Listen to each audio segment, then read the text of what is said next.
But then the campaign took a darker turn, because Donald Trump demonstrated that when he's scared, when he's losing, his first and natural resort is to go to sleaze and to go to slime. 3 days ago, Donald Trump sent out a tweet threatening my wife, Heidi. The next day, the National Enquirer published a story. It is a story that quoted one source on the record, Roger Stone, Donald Trump's chief political advisor. Let me be clear, this National Enquirer story is garbage. It is complete and utter lies. It is a tabloid smear. And it is a smear that has come from Donald Trump and his henchmen.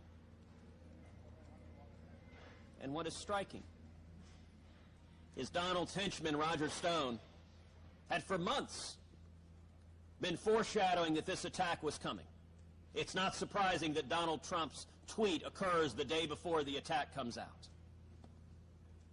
And I would note that Mr. Stone is a man who has 50 years of dirty tricks behind him. He's a man for whom a term was coined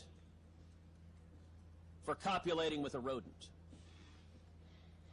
Well, let me be clear. Donald Trump may be a rat, but I have no desire to copulate with him. And this garbage does not belong in politics. Wrong. And the venue for this attack is not surprising. The National Enquirer. The CEO of the National Enquirer is an individual named David Pecker. Well, David is good friends with Donald Trump. They have a friendship that goes back for many years. In fact, the National Enquirer has endorsed Donald Trump, has said he must be president. And so Donald, when he's losing, when he's scared, when Republicans are uniting against him, decides to peddle sleaze and slime. You know, Donald is fond of giving people nicknames. With this pattern, he should not be surprised to see people calling him Sleazy Donald, because that is his first and last resort, is to go to sleaze and ignore the truth. This has no business in politics. This doesn't belong. Years from now, when my daughters Google this, they will read these lies, these attacks that Donald and his henchmen and his buddies at the National Enquirer spread about. And by the way, here's how a rumor gets spread. They get their henchmen to put it out on the internet, and then they get the National Enquirer to report, not based on evidence, not based on facts, not based on witnesses, but based on their reporting that it's on the internet after they put it on the internet. And I would note another site, Gawker, which just had a $100 million judgment against them, then reports that National Enquirer is reporting on the internet rumors, all of which started with Donald Trump. There's a phenomenon in psychiatry known as projection. Donald Trump will soon be the textbook entry for that phenomenon. Donald has demonstrated he's willing to attack anyone and everyone, and truth does not matter to him. He will lie and go to sleaze. Well, that sleaze has no place in politics. And I think the American people are fed up with it.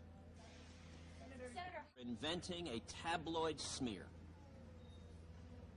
that is completely untrue. So yes or no, will you vote for him? I will say this. I don't make a habit out of supporting people who attack my wife and attack my family. And Donald Trump is not going to be the Republican nominee. Donald Trump is not going to be the Republican nominee. We are going to beat him. Yes. The question that the people of America are asking is, how low will Donald go? Is there any limit that he will not go? I believe his conduct in this campaign is convincing millions of Americans that this man would be an embarrassment as president. We don't want a president who traffics in sleaze and slime. We don't want a president who attacks the family members of other candidates. And we don't want a president who, for 4 or 8 years, we pick up the newspaper every day and read about the latest disaster. So he sits in Trump Tower and sends tweets late at night. Well, this is a dangerous world. We need a president who is capable of sitting down with Putin and defending America. And it will not be sufficient for the president to hide in his tower and send tweets at Putin. Putin invaded another country, bad. That's not what we need from a president. We need a president who can and will lead. And I think the people of Wisconsin, the people all across this country, have had enough of dishonesty, of sleaze.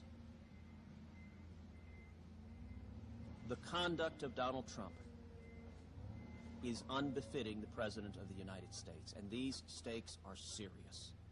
America is in crisis right now, and we need a leader who brings us together, who defends who we are as Americans, who defends our values. And we need a president who is fighting for the people of America and not battling his personal demons on Twitter. Thank you.